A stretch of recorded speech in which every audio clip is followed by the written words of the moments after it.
It's never easy with this Phillies squad, huh? It's never easy. What's going on, everybody? Welcome back to TTP Sports. After the past couple of days of very weirdness with the Philadelphia Phillies, they lose last night against Miami by a score of 8-3. But basically, the loss is not even the biggest story after last night's game.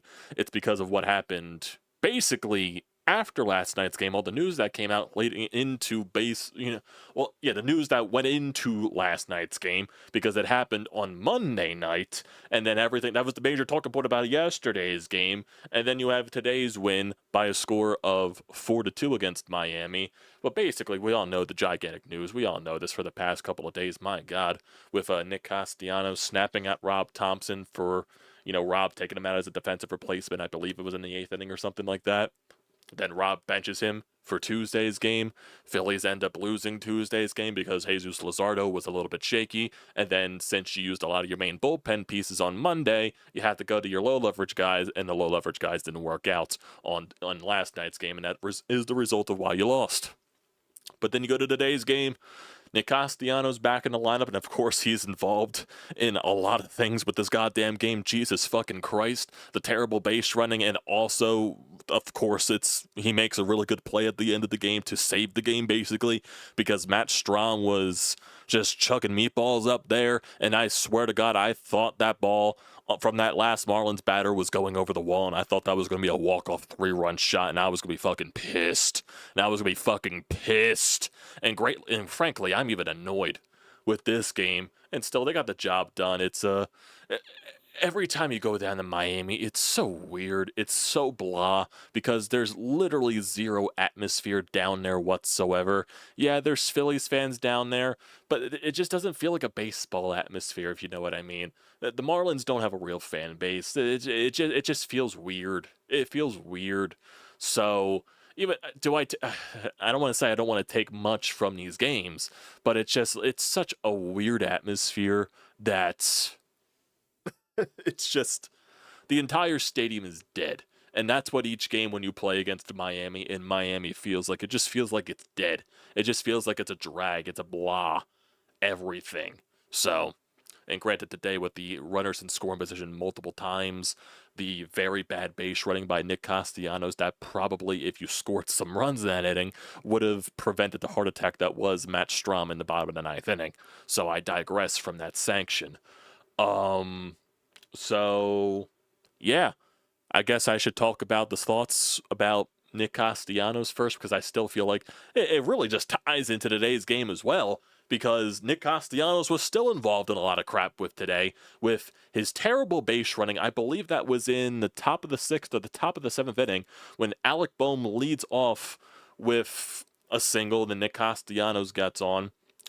Nick Castellanos gets him over with a double, and a deep fly ball off the wall, and then Bohm stops at third base because obviously Bohm's slow as molasses, because if a normal runner is on first base running the bases, they probably would have scored on that fly ball from Nick Castellanos, but I digress. So it was a play by Max Kepler. He grounds it to the first baseman, easily tags the first base bag to get Max Kepler out. On Nick Castellanos, I have no idea what he's trying to do in this situation. It's either he completely misjudged the play, he either thought Bohm was going home on contact, or he was trying to get himself caught in a rundown so Bohm would try to score on that. It is just the most dumbest thing that I've ever seen in my goddamn life. And it literally costed you basically at least a run in that inning, because Alec Bohm should not be stranded at third base with no outs in that inning. It just, what are you doing here? What are we doing here? And there was also a weird fucking play where for some reason the umpires, there was Nick Castellanos had a line drive to center field where the umpires did not rule it a catch, where it was clearly and obviously a catch, and they told Alec Bohm you were out because it was a fielder's choice. So Alec Bohm, like, obviously it was a catch on the field, and the umpire ruled it a fair ball, I guess, and Bohm had to run to second base when he didn't realize. Today was just weird. Like I said, every time we play in Miami, it's just so weird. It's so stressful. It's all that fucking crap. Fuck. And then, of course, like I said, with the final pitch of the game, where he does make the spectacular defensive play in right field to save Matt Strahm's ass. So it was just one gigantic roller coaster with Nick Castellanos from the past couple of days. And for what transpired from yesterday with Rob benching him and all that stuff, kudos to Rob. I mean, like, what is Rob supposed to do in that situation? I think he did the right thing. Nick Castellanos, it makes sense to take out Nick Castellanos for a defensive replacement because Nick Castellanos this season has been graded as probably the worst defensive right field in Major League Baseball, which does make sense. He's not that good of a defender. So you take him out and you put somebody in right field that's more capable, and it does make sense. And then Nick Castellanos throws a fucking hissy fit, I guess in a dugout or something like that, and said something inappropriate, like what Rob said in the pregame presser before yesterday's game, that he said something inappropriate. He's benched for today's game. He's not in the lineup. And then, Nick Castellanos, I think, followed that up. And I think this was from Fransky or something like that when he said it on the radio broadcast yesterday.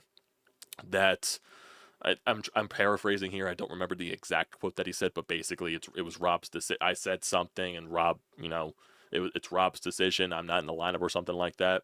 So, like, and then I see a lot of people that are criticizing Rob Thomson for making that decision yesterday. I mean, like, if a person is bad mouthing the manager right to his fucking face, is the manager just supposed to sit there and take it? And so many people complain about Rob Thomson for basically not having a personality, being sleepy Rob in the dugout where he's not really reactive. He doesn't really, bark at the umpires when something egregious really happens. He really doesn't show much emotion. He's really even-keeled. He's calm and collected and all that stuff. And there's a lot of people in Philadelphia that hate Rob for that specific reason. And then they start bashing Rob Thomson for when he's holding a player accountable for doing something where he said something that was out of line. So it was basically a lose-lose situation for Rob Thomson because he can never do anything right. But I'm perfectly fine with the entire decision by Rob Thomson to bench Nick Castellanos' ass, because at that point, you're putting a better defender in right field. Fucking cut your ego out of the way trying to win a ball game here. Because what happens if that's a situation against like a better team that's not the Miami Marlins? Imagine if you're doing that against the New York Mets. Imagine if you're doing that against the Dodgers. Imagine if you're doing that against any other better team in baseball. You can't be throwing a hissy fit like that, even though Nick Castellanos probably might. And granted, yes, he was benched in the middle of a very, consecutive game streak and all that stuff. It was a lot of games in a row for Nick Castellanos. I understand that. But does an individual streak matter more than coming out in the 8th inning in a game against the fucking Miami Marlins? Are we being serious here? Why was it that such a big of a deal to where you got all in your feelings and, had to bark at Rob for that? It just doesn't make sense. And then especially all the shit that he pulled in today's game with that terrible base running and all that crap. It was just so stupid. So stupid. I fully am with Rob and all of that stuff. And I kind of wonder what the reaction like in the clubhouse is after something like that. Now, granted, we really didn't hear much from, maybe we'll hear from Nick Castellanos post-game during this entire thing. They just basically started post-game. I don't think Rob has spoken yet, and I'm sure someone will speak with Nick Castellanos for him to get a full quote and everything like that. So we're just basically going to have to wait and see. I'll just refresh Twitter as soon as everything happens there, just to see if there is any type of reaction or quote from Nick Castellanos and or Rob Thomson on the situation still. Yeah. So realistically, I'm not going to go much through yesterday's ball game. Really, the only thing that stood out was Jesus Luzardo. 6 innings, 4 runs, 4 walks, 4 strikeouts on 103 pitches. He shouldn't have gone back out for the 6th inning. He was clearly done after 5, and I think Rob was trying to stretch him so much just because they didn't have that much, bullpen help there. So Rob was stuck between a rock and a hard place with that decision, but still, I don't think Luzardo should have came back out, and that kind of ruined up his stat line there.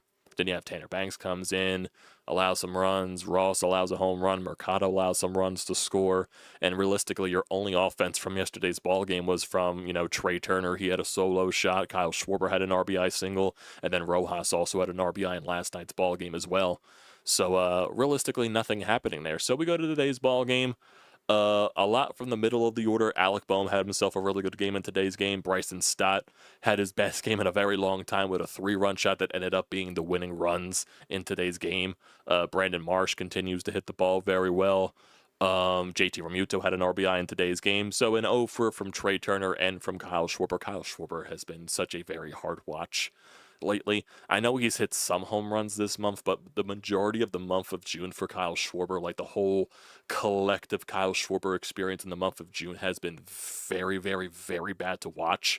And granted, he was due for a very slump down stretch, whatever you want to call it, just because how awesome he was in the month of April and how incredible that he was in the month of May. But he had bases loaded with 2 outs. He just wasn't able to come through with anything there. So that was very frustrating. You were 2 for 10 with runners in scoring position, but Ranger Suarez once again stole the show. 7 innings, once again, 4 hits, 1 earned run, 2 walks, 8 strikeouts, and the 1 run was a solo shot. 95 pitches, 63 strikes. He drops his ERA to 2.2. So really good stuff there. Kerkering was good once again. 1 walk, 2 strikeouts.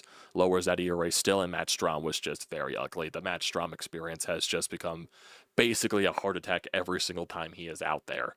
And I really do think with Matt Strahm, he just can't be the primary lefty out of the bullpen. I think what made Matt Strahm so good is that the Phillies, when you had Jose Alvarado out there, a guy that is a flamethrower and is going to overpower you every time, I think that makes Matt Strahm a little bit better. And also, you had so many other options too. You had Jeff Hoffman, you had Estevez, you had Alvarado, you had all these other pieces that were combined in the bullpen that can also just elevate Strahm as well. And I just think that if you have another powerful lefty ahead of Strahm in the bullpen depth, and he's not your primary lefty reliever out of the bullpen, that kind of makes Strahm better by proxy, and maybe it throws some hitters off. So that's the only reason why that I think Strahm has been very, very poor since Strahm has been very poor since Jose Alvarado got suspended. I think that there's a huge correlation with that because Strahm was fine way before, when Alvarado was on the roster. Strahm was fine. And then once Alvarado goes down, something just went off. He became the primary lefty. And Strahm's really not a 9th inning type of guy. He's more of a 7th inning type of guy, more of an 8th inning type of guy, maybe, if you're stretching it. He's not a 9th inning guy. He's not a really late, high leverage reliever type of guy. He can come in there in spurts when you really need him to, but he really can't be the primary guy there. He could be the 7th inning, 8th inning type of guy. I think that's the more of the correlation with the Matt Strahm experience. But just going over the entirety of today's game. So Alec Bohm had a 2-out double in the top of the first. Nothing happened there. You had base runners basically in a lot of the innings. Kepler had a leadoff walk in the second. He didn't come around at all. Top of the 4th inning, that's where you got all of your runs basically. Alec Bohm with a leadoff single. Then, Nick Castellanos with that weird situation where the umpire ruled it not a catch, even though it clearly was a catch. He advances to second base on a wild pitch. Kepler then walks, and then JT drives home Castellanos with a single. Bryson Stott then hits a 3-run shot to give the Phillies the 4-0 lead, and that would basically be the rest of the offense the entire day. Alec Bohm got on with a throwing error in the 5th. Nothing happened. Top 6, Stott walked. Marsh reached on an infield single. Trey Turner then walked when the Marlins went to the bullpen, and then Schwarber popped up with bases loaded and 2 outs were basically for a chance to break the game open. Top 7th inning, Bohm with a leadoff walk, and then Nick Castellanos with a double. That's when you get Kepler, the ground out, Nick Castellanos, the stupid base running for no reason, and then eventually Realmuto strikes out, stranding Bohm at third, it just can't happen. Then 8th inning, nothing really there after a Stott leadoff infield single. Top of the 9th, you had a chance to drive a run home. Bohm with a single, Castellanos with an infield single where everybody was safe, so nothing happened there. And then Strahm's nightmare in the 9th. My God. It's just insane. Insane, boys, insane. What else is there? I don't think there's much else. I don't think I've seen Rob Thomson talked yet, so I don't think there's anything there yet right now. So we'll basically just wait and see what happens there, unless the post-game crew is about to go to Rob Thomson in the next few seconds. I'm not entirely sure if that's going to be the case. No, it looks like they are going to commercial. Yes, they are going to commercial. I'm just trying to peep to see if there's anything from Rob Thomson. So, can't guarantee anything here. But I guess you can also say the good things here with these past couple of games. I think the Mets have been really struggling. against the Atlanta Braves. They lost last night, and they are losing right now 5-0 against the Braves. So, are the Braves getting hot a little bit? Might be the case. Might be the case. Might be the case. Yeah, the Braves won yesterday on a walk-off in extras or in the ninth inning or something like that, 5-4. And right now they're beating the Mets 5-0. So, not the best performance there from the Mets. Also, Chris Sale is just purely dominating. It looks like he's going for the complete game shutout. The complete game shutout right now. Yeah, that probably is the case. Yeah, he's a no. Iglesias came in with 2 outs in the ninth inning. Okay, Sale was at 116 pitches. It looks like Jesus. But I guess that kind of helps the Phillies at the end of the day. So with today's win, you're a game and a half behind the Mets, and then if the Mets will lose this game, you'll be a game back of them heading into tomorrow's game. And then, say if you do win tomorrow and the Mets get swept by the Braves, you'll be tied with them for first place going into the series this weekend. So that would make this series even more large than it already is. It's crazy stuff. It's crazy stuff. The Nationals have apparently lost 10 games in a row. Holy shit. I'm just looking for other stuff here. My God. But for tomorrow's game, what is it? Christopher Sanchez on the mound tomorrow? Christopher Sanchez. Christopher Sanchez against Edward Cabrera. And then right now it's Zach Wheeler on Friday against a to-be-determined pitcher. I think it was originally somebody else, but I guess they changed the situation. I wonder if the Kodai Senga injury news kind of threw them off. What was his injury? I know it was a hamstring thing, but where did he go to?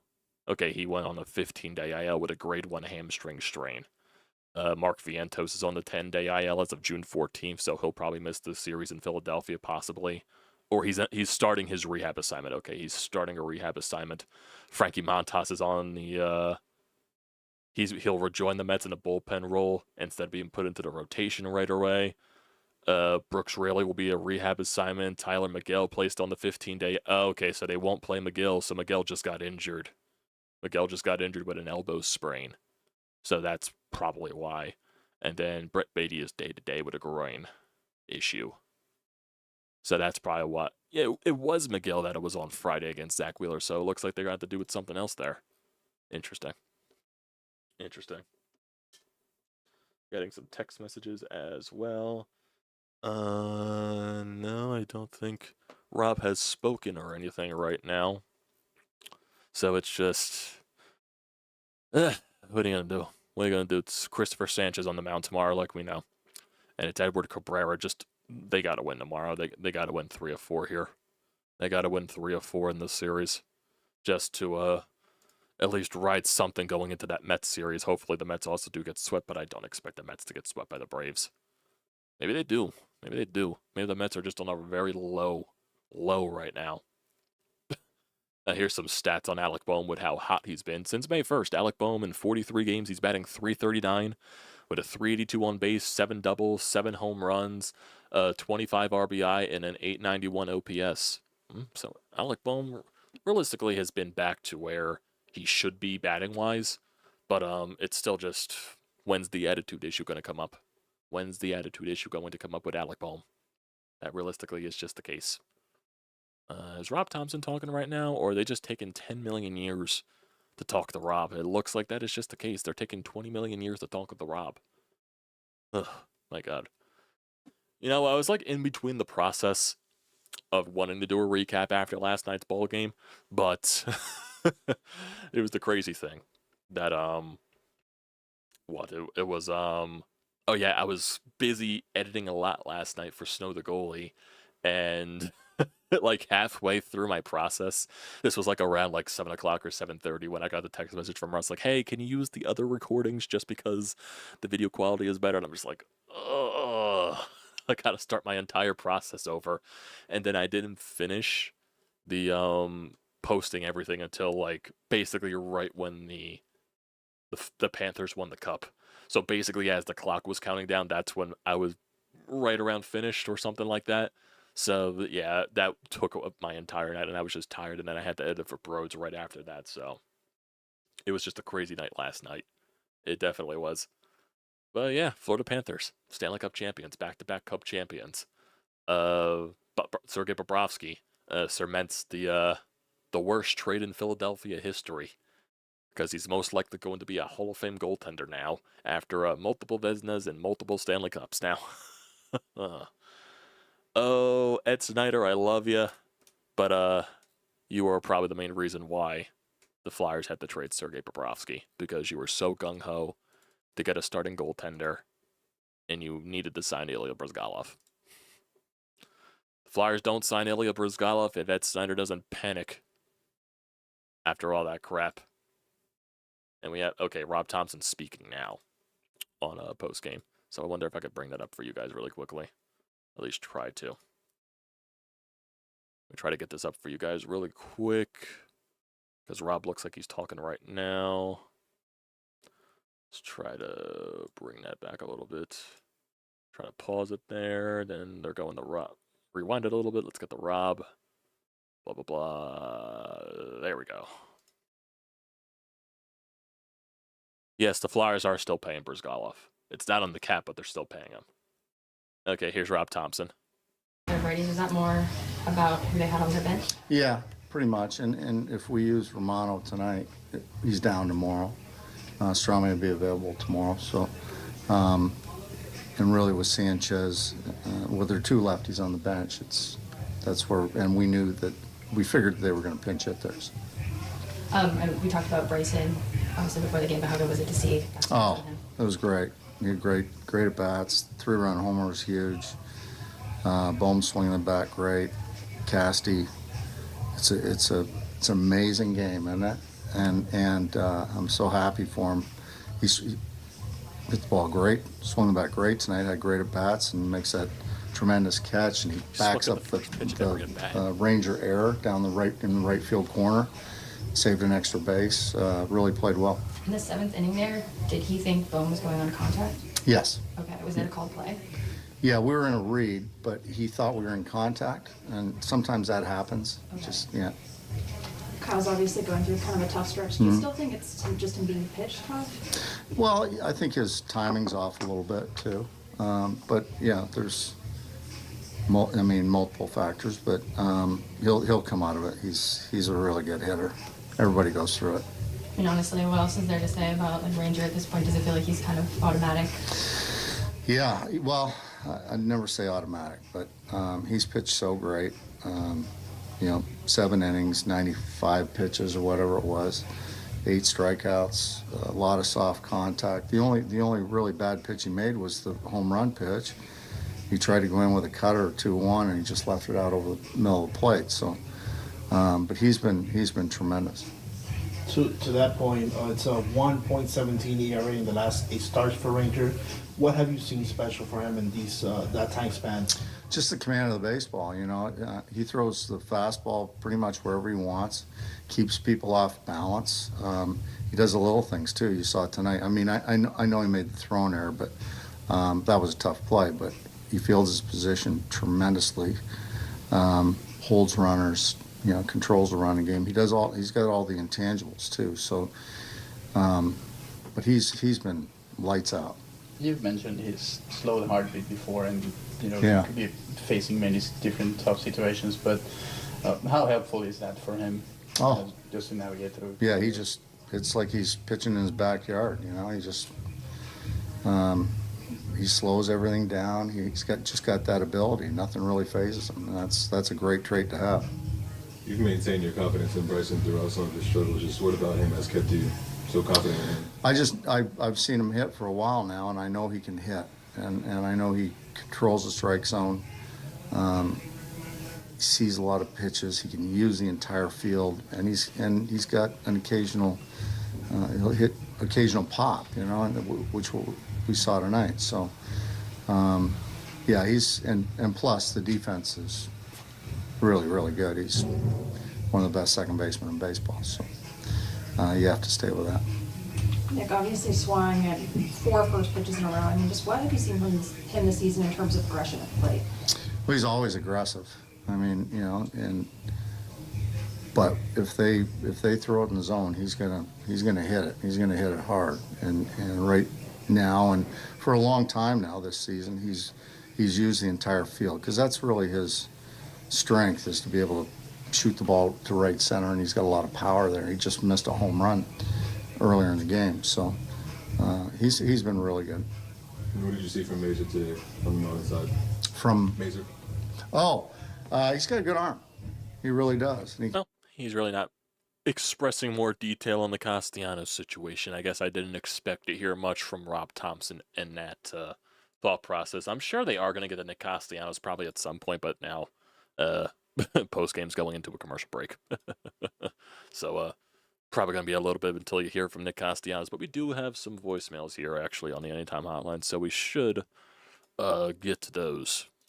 Yeah, let's get to those voicemails because I don't see anything else on Twitter that would state that they went to Castellanos already.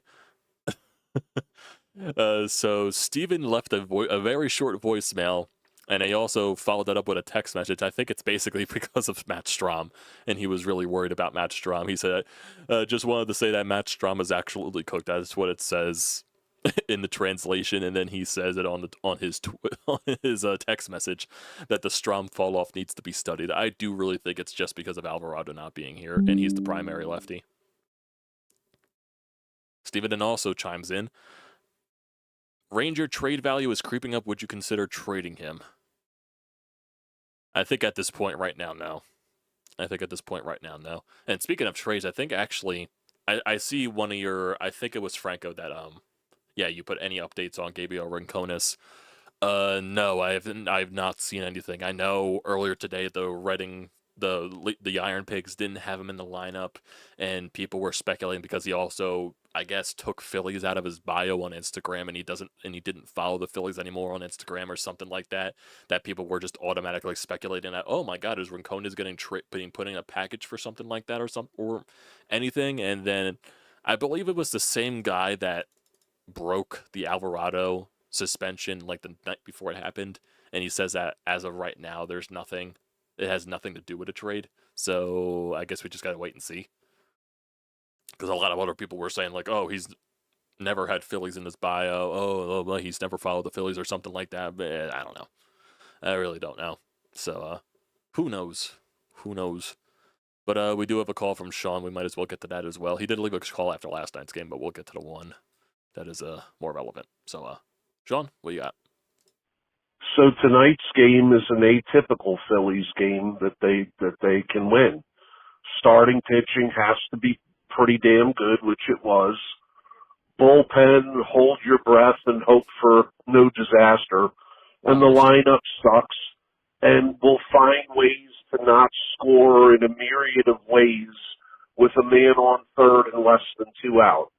But they got the win, despite Rob Thomson again, his usage of a bullpen, which to me is quite mind-boggling, but that's another story for another day. I do know this. Any talk of Ranger Suarez going to the bullpen, we can table that. This guy is my favorite pitcher on the team. He's old school, move the ball around the zone, pitch to contact, and get guys out. I mean, I hope Ranger can somehow stay here even after this year, because I really like this guy. I mean, he's so calm, cool, and collective. I would just try to find another option for my pen, but, you know, got the win, got to get the win tomorrow, because you said it, Amadeo. Anything less than 3 out of 4 in this series is unacceptable.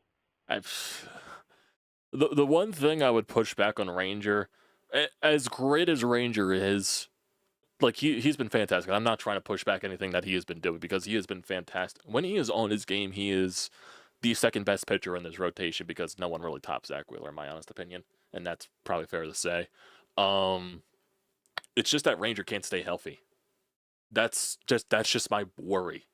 When's the injury coming? When is the situation where he can't stay upright?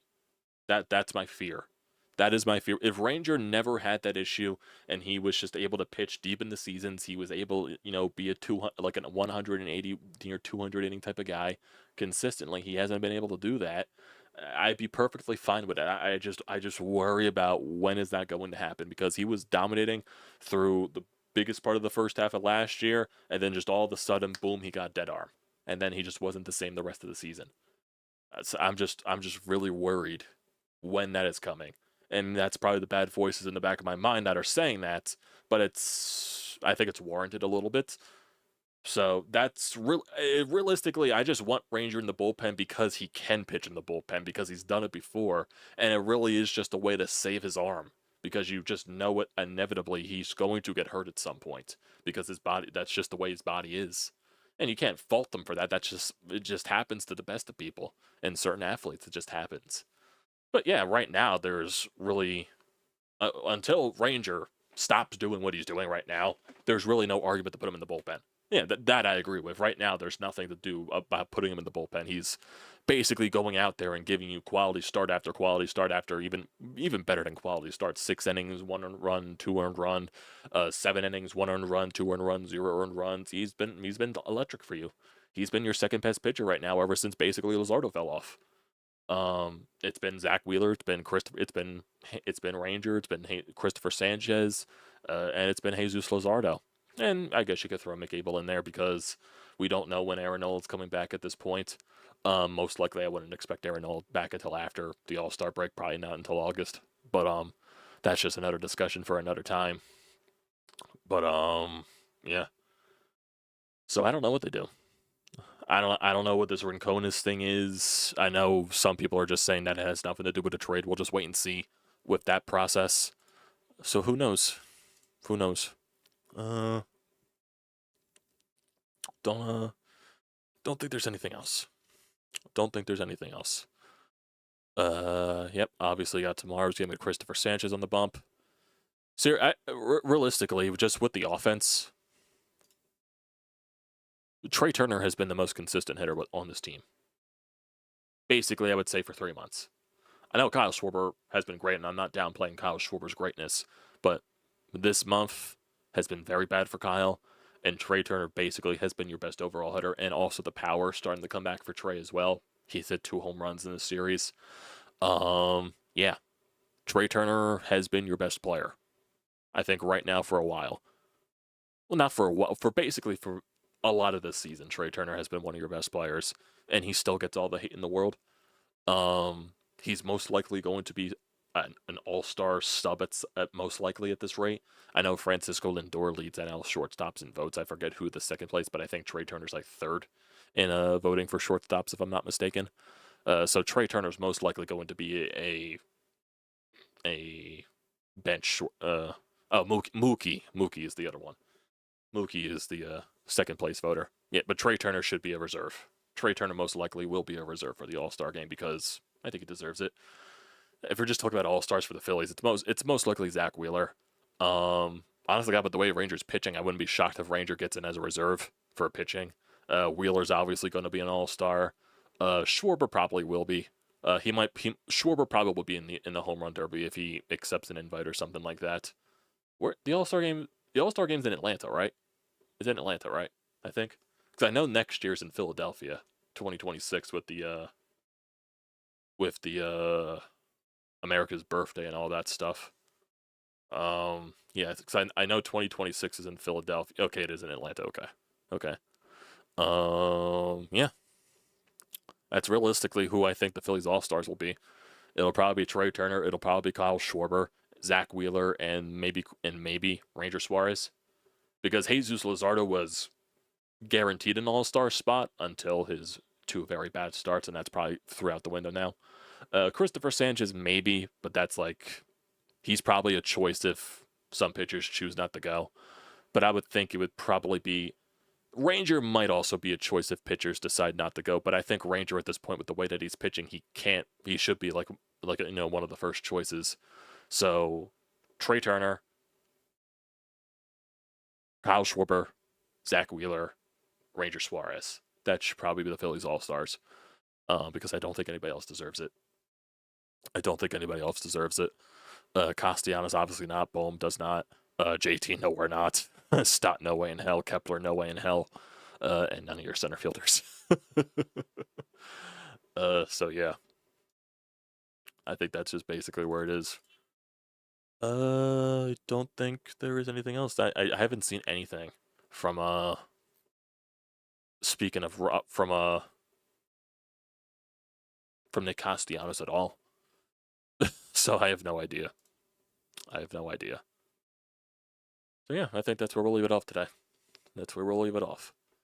So, yeah, bearing any breaking news tomorrow, we'll obviously have a recap for tomorrow's game, recapping the series. And then I'm still trying to think of what to do for every game against the Mets. Most likely, I think I'll do every game recap for the Mets just because it's the Mets. So we'll probably do that. I know Saturday I do have tickets for that game. No, it looks like there's no interview with Nick Castellanos. I haven't seen anything. It was just Ranger. So yeah.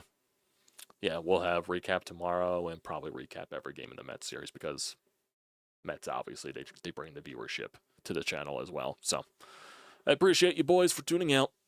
I do. Appreciate you guys that are here in the chat as well. Michael and Franco, channel name as well. I know Sean is probably here. He did leave the call during the stream. So I know Sean's here.